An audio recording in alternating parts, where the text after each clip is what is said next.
হযরত মূসা আলাইহিস সালামকে আল্লাহ রাব্বুল আলামিন তুর পাহাড়ে ডাকলেন ওনার সাথে সাক্ষাতের জন্য। আল্লাহ রাব্বুল আলামিনের সাথে সাক্ষাতের জন্য মূসা আলাইহিস সালামকে আল্লাহ রাব্বুল আলামিন তুর পাহাড়ে ডাকলেন। হযরত মূসা আলাইহিস সালাম তুর পাহাড়ের দিকে যাচ্ছেন। তো হযরত মূসা আলাইহিস সালাম যখন তুর পাহাড়ের দিকে যাচ্ছেন আল্লাহ রাব্বুল আলামিনের সাথে সাক্ষাতের জন্য, এমন অবস্থার ভিতরে একজন মানুষ মূসা আলাইহিস সালামের সামনে আসলেন। এসে হযরত মূসা আলাইহিস সালামকে বললেন যে মূসা, আমি হইলাম শয়তান, আমি জানতে পারলাম যে তুমি আল্লাহ রাব্বুল আলামিনের ডাকে সাড়া দিয়ে তুর পাহাড়ে যাইতেছ। মূসা, তুমি তো জানো যে আমি আল্লাহ রাব্বুল আলামিনের একটা আদেশকে অমান্য করার কারণে আল্লাহ রাব্বুল আলামিন আমাকে জান্নাত থেকে বের করে দিয়েছেন। আজীবনের জন্য আল্লাহ রাব্বুল আলামিন আমার উপর অভিশাপ দিয়েছেন। মূসা, তুমি যেহেতু আল্লাহ রাব্বুল আলামিনের কাছে যাইতেছ, এই হিসাবে আল্লাহ রাব্বুল আলামিনের কাছে যাই একটু জিজ্ঞেস করবা যে আমি শয়তান, জাহান্নাম থেকে বাঁচার কোনো পথ আছে কিনা। আমি একটু ভালো হয়ে যেতে চাই, জাহান্নাম থেকে বাঁচার কোনো পথ আছে কিনা একটু আল্লাহ রাব্বুল আলামিনকে জিজ্ঞেস করবা। হযরত মূসা আলাইহিস সালাম এই কথা শুনে তুর পাহাড়ে চলে গেলেন। এখানে আল্লাহ রাব্বুল আলামিনের সাথে কথাবার্তা হলো। কথাবার্তার পরে আল্লাহ রাব্বুল আলামিন যখন মূসা আলাইহিস সালাম চলে আসতেছেন তখন ডাক দিয়ে মূসা আলাইহিস সালামকে জিজ্ঞেস করলেন যে মূসা, রাস্তার মাঝে কেউ তোমাকে কোনো কিছু জিজ্ঞেস করছিল কিনা। মূসা আলাইহিস সালাম ভুলে গেছেন কথাটা আল্লাহকে বলতে। তা আল্লাহ রাব্বুল আলামিন এই কথা বলার পরে মূসা আলাইহিস সালাম বললেন যে হ্যাঁ, একজন মানুষ তো আমাকে জিজ্ঞেস করছিল, আমি বলতে ভুলে গেছি। মূসা আলাইহিস সালামকে আল্লাহ জিজ্ঞেস করলেন, কি জিজ্ঞেস করছিল তোমাকে? তো মূসা আলাইহিস সালাম বললেন যে আমাকে শয়তান এই কথা বলছিল যে আমি দীর্ঘদিন পর্যন্ত আল্লাহর ইবাদতের মধ্যে ছিলাম। আল্লাহ রাব্বুল আলামিনের একটা কথা অমান্য করার কারণে আল্লাহ রাব্বুল আলামিন আমাকে জান্নাত থেকে বের করে দিয়েছেন, জাহান্নামের অধিকারী বানাই দিয়েছেন। এখন এই জাহান্নাম থেকে বাঁচার, জান্নাতে যাওয়ার কোনো পথ আছে কিনা এই বিষয়টা জিজ্ঞেস করছিল।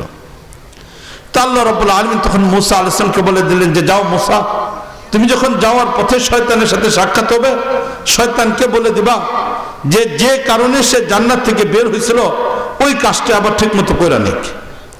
জান্নাত থেকে বের হওয়ার কারণ ছিল এটা, আল্লাহর রহমত থেকে বঞ্চিত হওয়ার কারণ ছিল এটা যে আল্লাহ রাব্বুল আলামিন সকল ফেরেশতাদেরকে আদম আলাইহিস সালামকে সিজদা করার কথা বলছিলেন।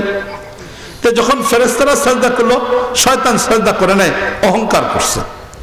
তা আল্লাহ রাব্বুল আলামিন এর মাধ্যমে বলে দিলেন যে বলো এই কথা যে আদমের কবরের মধ্যে যায় যেন একটা সিজদা দিয়ে দেয়। যদি আদমের কবরে গিয়ে একটা সিজদা দেয় তাহলে আমি আল্লাহ থেকে মাফ করে আবার সেই মর্যাদা দান করব। মূসা আলাইহিস সালাম খুশি হয়ে গেছেন যে এটা তো ছোট্ট একটা কাজ, শয়তান করে ফেললে তো ভালো হয়ে যাবে। এটা শোনার পরে মূসা আলাইহিস সালাম আল্লাহ রাব্বুল আলামিনের দরবার থেকে চলে আসতেছেন। যখন আল্লাহ রাব্বুল আলামিনের কাছ থেকে আসতেছেন রাস্তার মধ্যে শয়তানের সাথে সাক্ষাৎ। যখন শয়তানের সাথে সাক্ষাৎ, মূসা আলাইহিস সালাম তখন শয়তান মূসা আলাইহিস সালামকে জিজ্ঞেস করলেন যে আল্লাহকে জিজ্ঞেস করছিল কিনা। বলছে যে হ্যাঁ, আল্লাহকে তো বলছি। তো শয়তান জিজ্ঞেস করলো কি বলছো, আল্লাহ কি উত্তর দিচ্ছেন?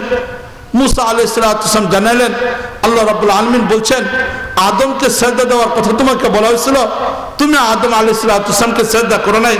আল্লাহ রাব্বুল আলামিন তোমাকে বলছেন এই কথা যে আদমের কবর অমুক জায়গায় আছে, তুমি যা কবরের সামনে দাঁড়ায় একটা সিজদা দিয়ে দাও, তাহলে আল্লাহ রাব্বুল আলামিন তোমাকে মাফ করে দিয়ে দিবেন। যখন শয়তান এটা শুনলো, সে তো অহংকারী একজন মানুষ, শয়তান তখন বললো এই কথা, যারে জীবিত থাকতে সিজদা দিলাম না, মরার পরে কেমনে সিজদা দিই? জীবিত থাকতেই সিজদা দিলাম না, মরার পরে সিজদা দিই কেমনে? তো এই কথা বললো যে না, সিজদা দিতে পারবো না। বাদ বাকি মূসা, তুমি আমার একটা উপকার করছো, একটা রাস্তা বলে দিছ, এর জন্য আমি তোমাকে কয়েকটা কথা বলতেছি, মনোযোগ দিয়ে শোনো। মূসা আলাইহিস সালাম তখন বললেন যে বলো কি বলতে চাও। তখন শয়তান বলল এই কথা যে মূসা দেখো, আমি শয়তান, আল্লাহ রাব্বুল আলামিনের নাফরমানি করার কারণে আল্লাহ রাব্বুল আলামিন আমাকে জান্নাত থেকে এই দুনিয়াতে পাঠিয়ে দিয়েছেন। আল্লাহ রাব্বুল আলামিনের রহমত থেকে বঞ্চিত করে আমার উপর অভিশাপ দিয়ে দিয়েছেন। জান্নাতের অধিবাসী ছিলাম, জাহান্নামে বানাই দিচ্ছেন। এই যে আল্লাহ রাব্বুল আলামিন আমাকে এত কিছু করলেন, ওই সময় আমি আল্লাহর কাছে একটা চ্যালেঞ্জ করছিলাম, হে আল্লাহ, তোমার কোনো বান্দাকে আমি সহজে জান্নাতে যেতে দেব না। মানুষগুলোকে গুমরাহ করার জন্য আমি প্রতিটা ঘাটিতে বসে বসে তাকে ধোঁকা দেব। ব্যক্তিরা যেমন হবে তাকে এইরকম ভাবে ধোঁকা দেব যাতে করে সে ঈমান নিয়ে দুনিয়া থেকে যাইতে না পারে। আমি তার ডাইনে বামে সামনে পিছনে এরকম ভাবে তার চারদিক থেকে ঘেরাও দিয়ে ফেলবো যাতে করে এই মানুষটা তুমি আল্লাহকে ভুলে যা, তুমি যে নবীদেরকে দুনিয়াতে পাঠাবে এই নবীদের শিক্ষা যেন ভুলে যা। এই জন্য আমি তাদের সামনে দুনিয়াকে সুন্দর করব, আখিরাতকে নোংরা করে দেব, আখিরাতের বিষয়গুলিকে কষ্টকর করে দেব, দুনিয়ার আরাম আয়েশকে তার সামনে প্রিয় করে দেব, দুনিয়াকে তার সামনে সবচেয়ে গুরুত্ব তুলে দেব। এইভাবে তার সামনে দুনিয়াকে সাজাবো যাতে করে পরকালের বিষয়গুলিকে সে ভুলে যায়। আমি আল্লাহর কাছে চ্যালেঞ্জ দিয়ে আসছিলাম। তবে কি জানো মুসা, 3টা জায়গা আছে যে 3টা জায়গায় আমি মানুষকে বেশি পরিমাণে প্রভাব বিস্তার করে দিন থেকে দূরে সরাই দিই। তুমি যেহেতু আমার একটা উপকার করছো তাই তোমাকে এই 3টা কথা বলে দিচ্ছি। তোমাকে আমি এই 3টা কথা বলে দিচ্ছি যাতে করে তুমি ওই ধোঁকা থেকে বেঁচে যেতে পারো। মুসা আলাইহিস সালাম বললেন, ঠিক আছে বলো সেই 3টা কথা কি, যে 3টা জায়গায় তুমি সবচেয়ে বেশি পরিমাণে মানুষকে ধোঁকা দাও।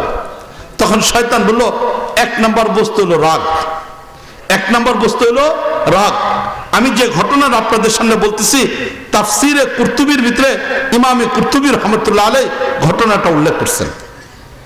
তো এখন শয়তান বলতেছে 1 নম্বর জায়গা হলো রাগ। মানুষ যখন তার ইচ্ছার বিপরীত কোনো বস্তু দেখে তখনই তার রাগ উঠে পড়ে। এটা ইচ্ছার বিপরীত কোনো কথা শুনলে রাগ উঠে পড়ে, ইচ্ছার বিপরীত কোনো কাজ হইতে থাকলে এটা মানুষ দেখলে রাগ করে ফেলা, ঠিক কিনা বলেন? এটা মানুষের রাগ উঠে পড়ে। এমনি আল্লাহ রাব্বুল আলামিন শয়তানের একটা পাওয়ার দিছে। সেই শয়তানের পাওয়ারটা হলো শয়তান মানুষের রোগের ভিতর দিয়ে যাতায়াত করতে পারে। বুখারী শরীফের হাদিসের মাঝে আসছে, রাসূল করিম সাল্লাল্লাহু আলাইহি ওয়াসাল্লাম বলতেছেন, ইন্না শাইতানা ইয়াজরি মাজরা দামিল ইনসান। মানুষের শরীরের রোগের ভিতর দিয়ে শয়তান যাতায়াত করে। এতটুকু পাওয়ার আল্লাহ রাব্বুল আলামিন শয়তানকে দিয়ে রাখছেন। এখন যখন মানুষ রাগ করে ফেলে, রাগ করার সাথে সাথে মানুষের রোগের ভিতর দিয়ে শয়তান দ্রুত গতিতে যাতায়াত করা আরম্ভ করে। যখন মানুষের শয়তান তার রোগের ভিতর দিয়ে যাতায়াত করা আরম্ভ করে তখন এই রক্তের ভিতরে ঢেউ তৈরি হয়ে যায়, রক্তটা তাড়াতাড়ি নাড়াচাড়া আরম্ভ হয়ে যায়। এই রক্তটা শরীরের মধ্যে যত দ্রুততে নাড়াচাড়া আরম্ভ করে, এই নাড়াচাড়া করার কারণে মানুষের মেজাজ আরো গরম হয়ে যায়, রাগটা আরো বেশি পরিমাণ হয়ে যায়।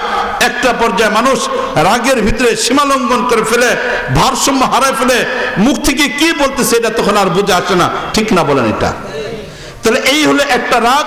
মানুষের শরীরে রাগ উঠায়া শয়তান মানুষের শরীরের রোগ দেয়া যাতায়াত করা মানুষকে আরো উত্তেজিত করা দিন থেকে দূরে সরা ফেলা।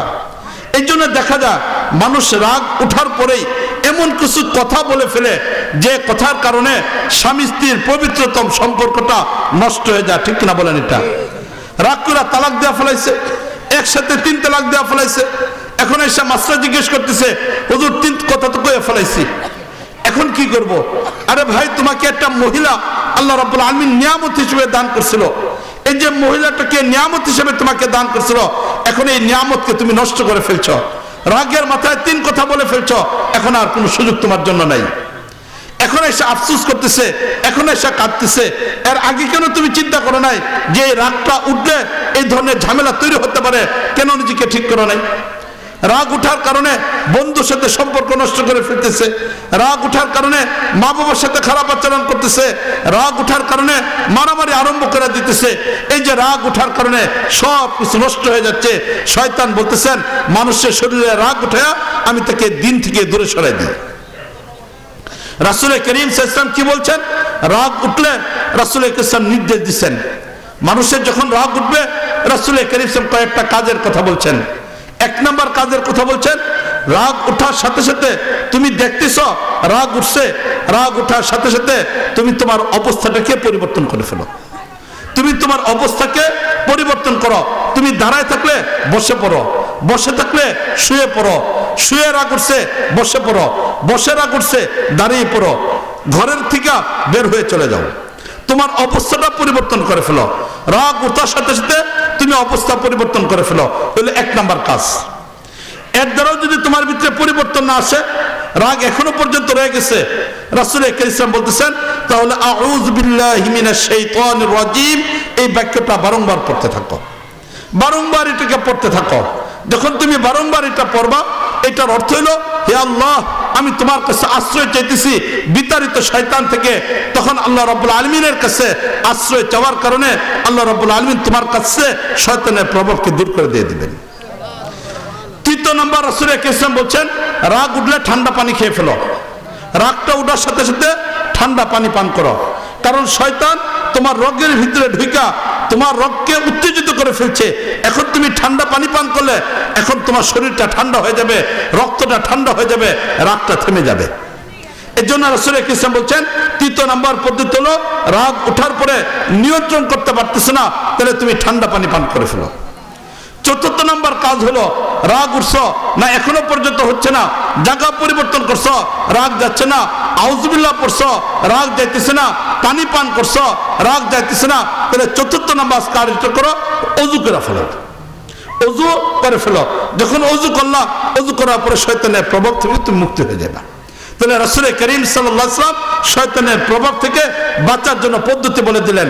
আর শয়তান মুসা আলাইহিস সালামকে জানাই দিতেছেন মুসা মানুষকে ক্ষতি করার জন্য, ধোঁকা দেওয়ার জন্য, জাহান্নামে নেওয়ার জন্য এই কাজটাকে আমি ব্যবহার করতাম।